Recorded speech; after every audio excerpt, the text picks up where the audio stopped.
l'avenue de Clichy. Elle s'était fait virer de la rue Saint-Denis. Son rouge à lèvres sous ses grands yeux clairs lui donnait l'air d'une princesse égarée. Sur ce trottoir mal éclairé, ses cheveux blonds qui tombaient comme des vagues lui faisaient ressembler à la Badrague. Il était beau comme un judo, elle était belle comme une sirène. Il l'avait rencontrée dans un tricot où elle tentait d'oublier sa peine. Casse-tête en arrière, cheveux dominés, il l'avait pris pour sa donzelle. Depuis qu'il jouait au rentier, il lui avait acheté des colliers. Dans ce décor de murs délavés où seuls les arbres semblaient la regarder. Il était beau comme un judo, elle était belle comme une sirène. Il l'avait rencontrée dans un tricot où elle tentait d'oublier sa peine. Dans cette ambiance de fête foraine, c'était une drôle de riveraine. Dormant sur un banc, passant sous la pluie, elle faisait fuir tous les clients. Sa jupe trop longue sur un corps alangui asphyxiait même l'ennui.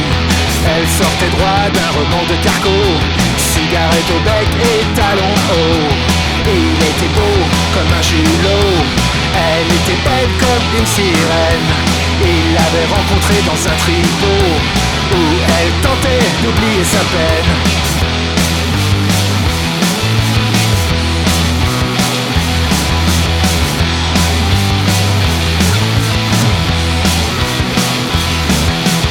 Elle posait nue pour les peintres du quartier, ses seins qui pointaient bien éduqués.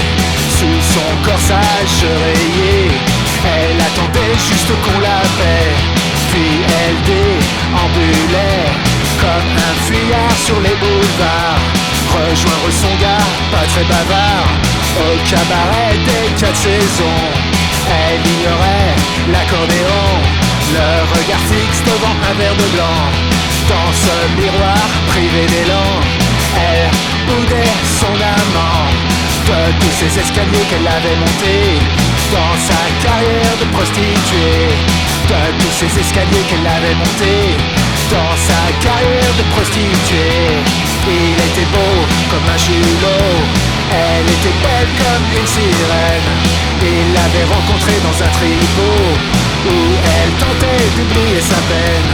Il était beau comme un julot, elle était belle comme une sirène.